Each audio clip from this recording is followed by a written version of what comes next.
Halo bos, assalamualaikum warahmatullahi wabarakatuh. Welcome back to my YouTube channel Zakaria Sidik. Oke teman-teman, di video kali ini saya mau sedikit sharing tentang pertanian. Kebetulan di video-video saya sebelumnya itu banyak yang komen ya. Ada yang nanyakan tentang gulma ya, kenapa kok di Jepang itu gulmanya sangat sedikit sekali ya, bersih gitu kebunnya. Kemudian ada juga yang nanya tentang cara pengairannya, penyiramannya ya, penyiraman dan irigasinya. Kemudian ada juga yang nanyakan tentang pengendalian hama dan penyakit. Terus ada juga yang nanyakan pemupukan ya. Di video kali ini saya mau sedikit sharing apa ya, cakap-cakap aja ya kita. Sorry kalau muka terus ini yang kesorot nih, karena kita mau cakap-cakap aja, mau sharing aja ya. Berbagi informasi, tukar pikiran gitu ya. Ini saya sharing untuk teman-teman yang ada di Indonesia ya, petani-petani muda yang ada di Indonesia maupun petani-petani yang dulu ya, yang sudah lawas ya. Barangkali dari informasi ini dapat memberikan sedikit wawasan kan ya, alhamdulillah gitu. Mudah-mudahan ada manfaatnya. Jadi saya mau ngebahas yang pertama itu tentang gulma dulu. Kebetulan kan banyak banget itu, dan saya sekarang jarang balas komennya ya, komen teman-teman yang ada komen di video kita, karena sekarang lagi sibuk banget ya kerjaan seperti ini, memasang mulsa plastik, kemudian sibuk banget pokoknya, lagi padat-padatnya pekerjaan di musim panas ini. Jadi sedikit agak jarang kita membalas komen ya, mohon maaf sekali, tapi mudah-mudahan dengan saya bikinkan video ini dapat jawabannya ya. Seperti itu teman-teman. Ya udah, kita mau ngebahas dulu tentang pengendalian gulmanya dulu.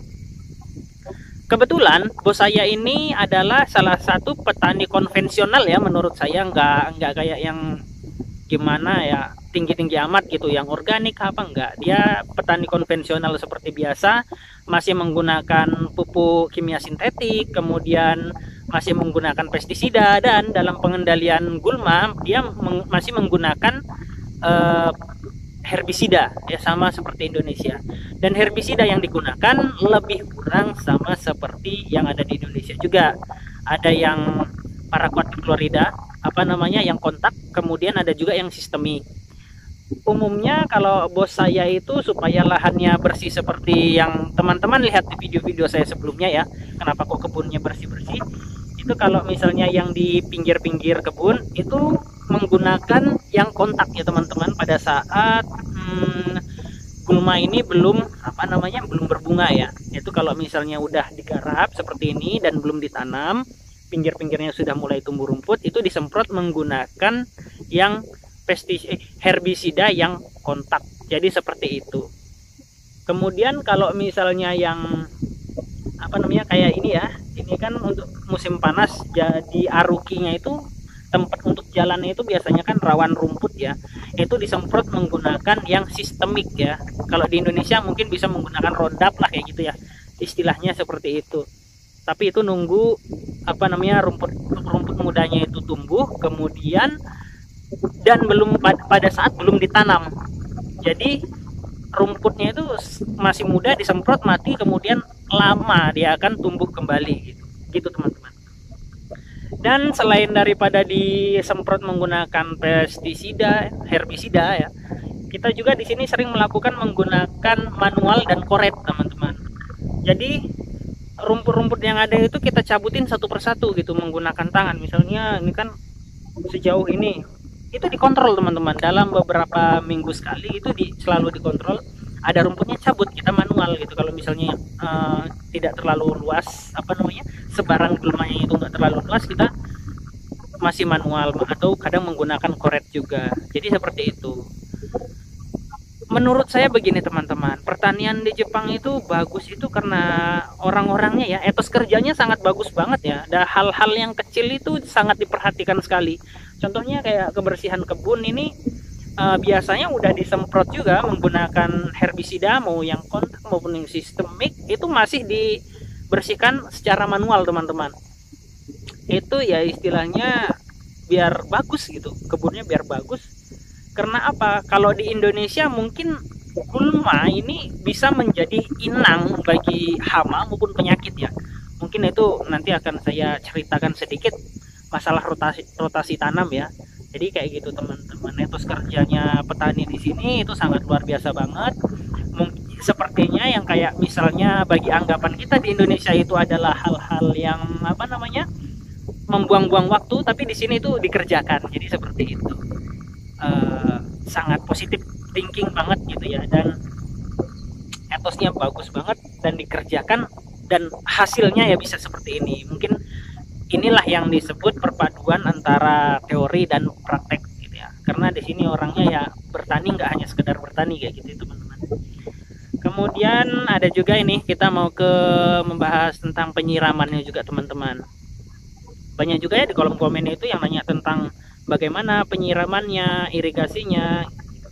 Nah kebetulan kalau misalnya seperti kebun yang ada di belakang saya ini adalah kebun untuk persiapan tanam di musim panas ya, karena sekarang ini musim panas. Jadi kebunnya dipasang mulsa plastik seperti ini. Dan untuk kebun yang seperti ini tidak dilakukan penyiraman sama sekali gitu teman-teman. Ada juga yang nanya tuh di video saya yang tentang cabai, itu banyak banget yang nanya tentang pengairan dan irigasinya di kebun cabainya itu bagaimana. Jadi begini teman-teman, kalau bos saya ini istilahnya namanya juga petani konvensional ya, masih mengandalkan tingkat curah hujan yang jatuh ke bumi. intensitas curah hujan maksudnya masih mengandalkan itu teman-teman. Kecuali seperti tadi pagi kita itu tanaman kubis, karena itu tidak menggunakan mulsa plastik ya teman-teman. Jadi di siram manual menggunakan selang biasa seperti di Indonesia, menggunakan mesin Robin ya, mereknya beda-beda, terserah lah ya mau pakai merek apa, nggak jualan merek saya. Pakai selang mesin seperti itu dan disiram seperti biasa, satu persatu kayak gitu teman-teman. Tapi kalau yang untuk seperti ini nggak disiram lagi, jadi tinggal dilobangin ditanam. Karena apa nggak disiram lagi teman-teman? Ini satu hamparan kebun ini tertutup rapat oleh mulsa plastik, jadi tidak ada celahnya kecuali untuk aruki. Aruki itu tempat mesin semprot lewat nanti. Itu cuma itu aja. Kalau misalnya bisa dilihat ini kayak ada parit-parit, itu adalah parit yang ditutupi oleh mulsa plastik kemudian ditimpa lagi dengan tanah. Itu tujuannya apa? Supaya penguapan air tanah yang ada di balik mulsa plastik ini tidak kuat gitu ya, penguapannya tidak kuat. Jadi walaupun dia menguap itu akan kembali lagi ke dalam, dan di situ akan menjaga kelembaban tanahnya seperti itu teman-teman. Jadi walaupun di sini itu suhunya sangat tinggi banget ya, musim panas ini bisa mencapai 41 derajat bahkan 42 derajat Celcius, itu tanpa disiram masih aman teman-teman, tanamannya masih aman. Malahan kalau di musim panas itu tanamannya cepat besar. Karena apa? Pada saat musim panas retensi cahaya mataharinya itu lebih lama ya ketimbang malamnya, bisa 12 sampai 14 jam gitu siangnya itu. Jadi proses fotosintesisnya berjalan terus gitu ya. Semakin dia panjang proses fotosintesis, jadi dia sayurnya lebih cepat besar. Ini nanti untuk selada ya teman-teman, kayak gitu. Untuk gulma udah, penyiraman udah, terus apa lagi ya, oh iya pupuk. Tapi saya nggak bicara tentang dosis ya teman-teman, karena untuk dosis saya sedikit agak lemah ya, masih menerka-nerka gitu. Kalau untuk pupuk, karena bos saya ini adalah petani konvensional seperti biasa, dia masih menggunakan pupuk kimia sintetik. Menurut saya dia menggunakan 90% kimia sintetik ya. Kalau di Indonesia kan teman-teman banyak nanya nih di kolom komen, pakai kohe nggak, kotoran hewan atau pupuk organik kah gitu ya. Pakai, tapi ada di tanaman-tanaman tertentu. Kalau untuk kayak selada, kubis, haku saya, sawi putih, itu dia 90% menggunakan pupuk kimia sintetik ya, seperti kapur, fosfat, NPK, itu sih yang paling banyak dipakai gitu. Pertanyaannya, kenapa kok pertanian di Jepang ini walaupun menggunakan pupuk kimia sintetik 90% banyaknya penggunaannya, maksudnya kok masih bagus gitu tanahnya? Bukankah apabila kita menggunakan pupuk kimia sintetik yang terlalu rutin, terlalu sering dan jumlah yang besar, itu akan merusak tanah. Jadi begini teman-teman, ini menurut pengalaman saya di sini ya, yang merusak tanah itu kalau menggunakan pupuk kimia sintetik itu yang merusak bukan apa ya, ya mungkin itu merusak, tapi perlakuannya teman-teman, perlakuan kita mengolah kebun itu benar atau tidaknya gitu. Kalau di bos saya ini, tempat saya kerja ini, menurut saya benar ya. Kenapa? Walaupun dia menggunakan pupuk kimia sintetik, tanahnya tetap bagus gitu, hasilnya tetap subur.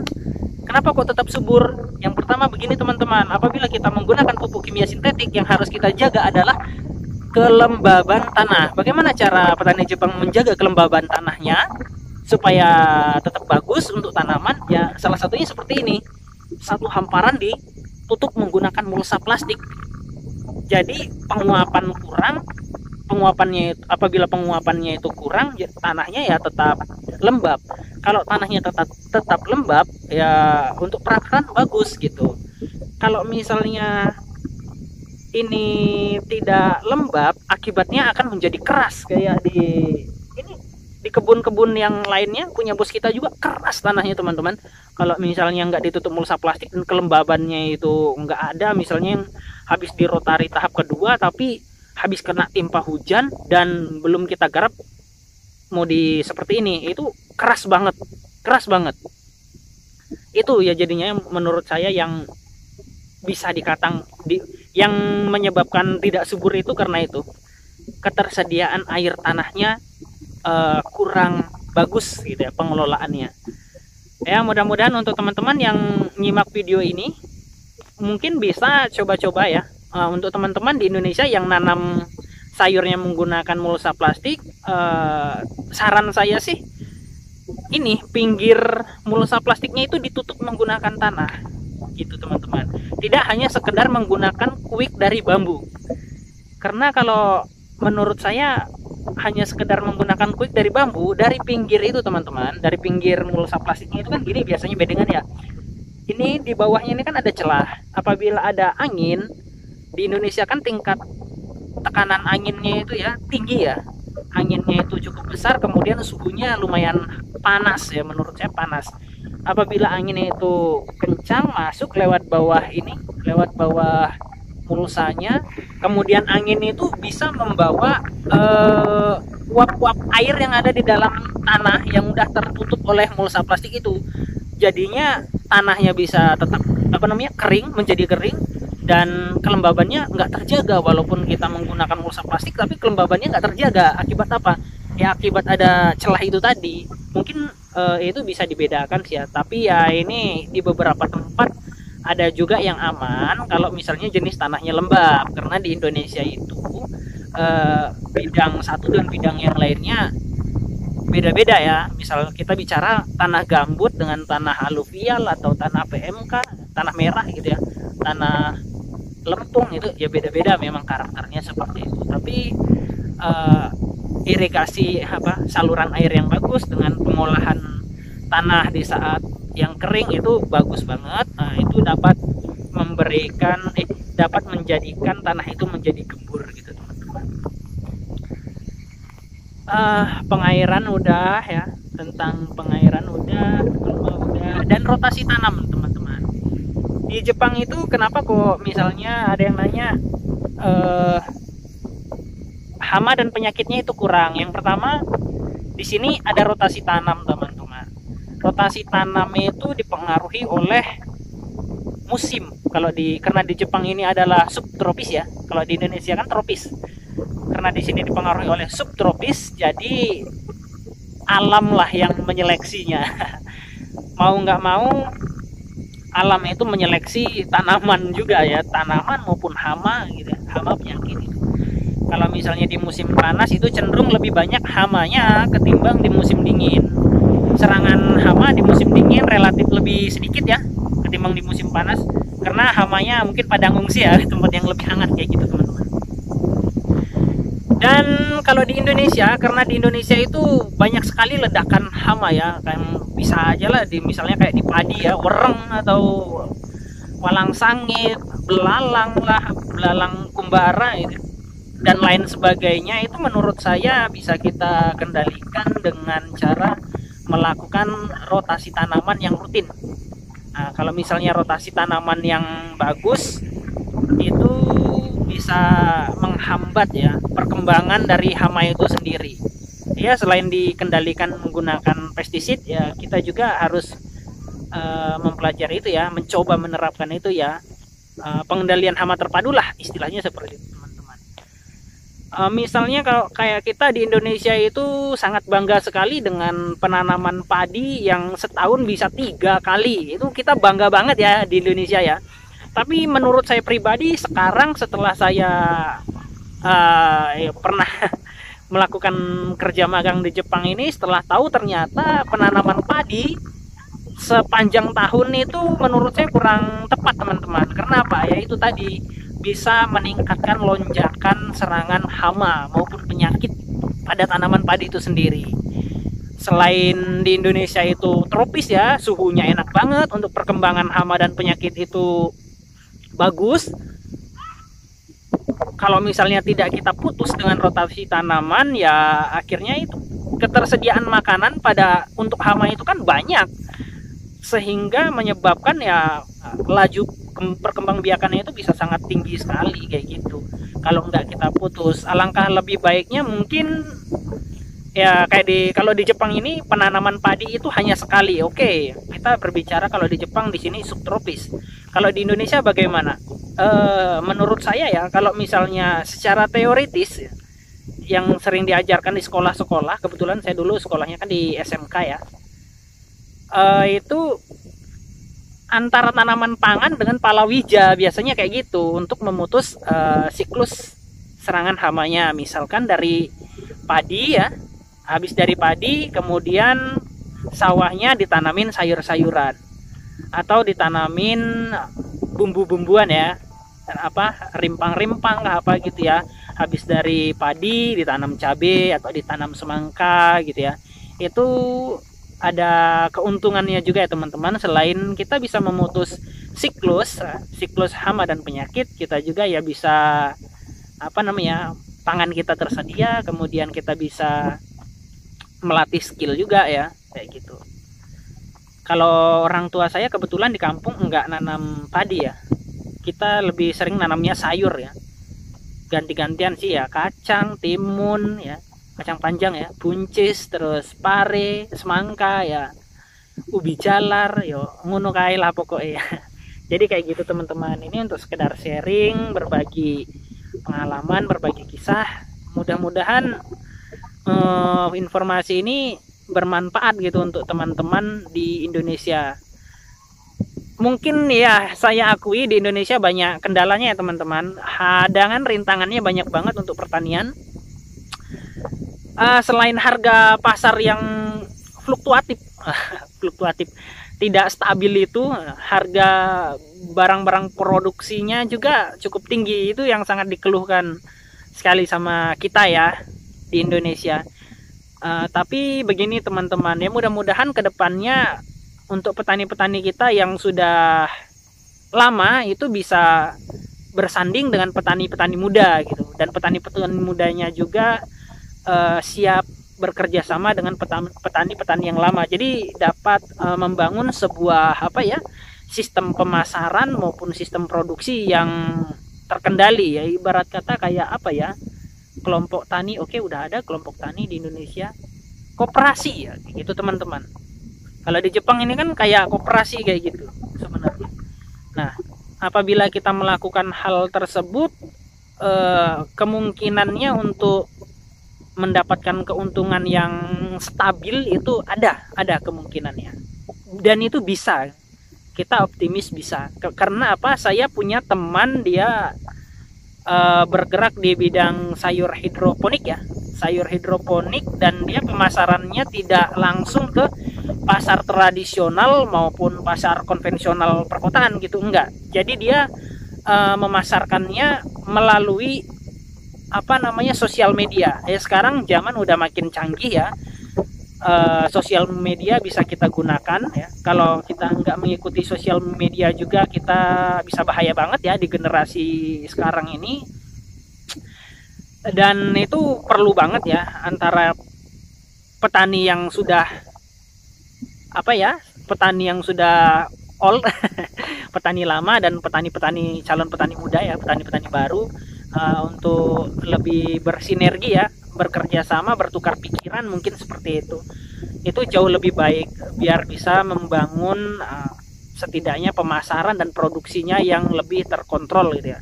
Syukur-syukur kalau bisa bikin kayak di Jepang ini, membentuk sebuah koperasi dan pemasaran yang termanajemen kayak gitu. Kebetulan kayaknya di Indonesia ya, anak mudanya, petani-petani milenialnya udah banyak banget yang mengembangkan sistem-sistem seperti itu. Salah satunya seperti teman saya itu tadi yang saya sebutkan, di hidroponik. Kebetulan saya juga sering nonton di YouTube itu SOM ya, sayur organik merbabu. Nah, itu di Jawa. Itu mereka dobrakannya menggunakan sosial media juga. Jadi sekarang sosial media sangat bagus banget ya untuk pemasaran. Mungkin kedepannya kita sebagai petani ya teman-teman, dan saya juga calon petani, lebih bersemangat lagi ya, lebih semangat lagi belajar dan duduk bareng ya, ngopi ya bahasa kita kali. Nah, kayak gitu teman-teman. Memang ya, saya akui di pertanian di Indonesia itu sangat banyak tantangannya ya, hama ya, penyakit, untuk produksi, pemasaran ya, yang pemerintahnya nggak berpihak lah ya gitu kan banyak banget yang komen seperti itu. Tapi ya mudah-mudahan dengan kemandirian kita itu bisa menciptakan sebuah ide-ide baru dan bisa memberikan peluang-peluang baru. Karena di Indonesia saya rasa masih sangat berpotensi banget ya. Karena di Indonesia perkembangan sistemnya masih bisa dikembangkan lagi. Wah ya, ceceknya kayak so pinter aja. Enggak, ini saya terinspirasi aja gitu dengan pertanian Jepang ini, sangat luar biasa. Saya suka banget gitu dengan modelnya di sini. Berharap kalau saya pulang nanti ya pengen yang seperti ini. Antara entah bisa atau enggaknya urusan belakangan, yang penting kita berusaha dulu ya. Di sini kita bekerja gitu kan, ngumpulin modal untuk bangun usaha kita di sana. Ya, untuk teman-teman yang sudah selalu nyimak video saya, mohon dukungannya. Mudah-mudahan kita bisa merealisasikan apa yang kita inginkan ya, jadi petani. Oke lah, sharing-sharingnya saya cukupkan sampai di sini aja dulu ya teman-teman.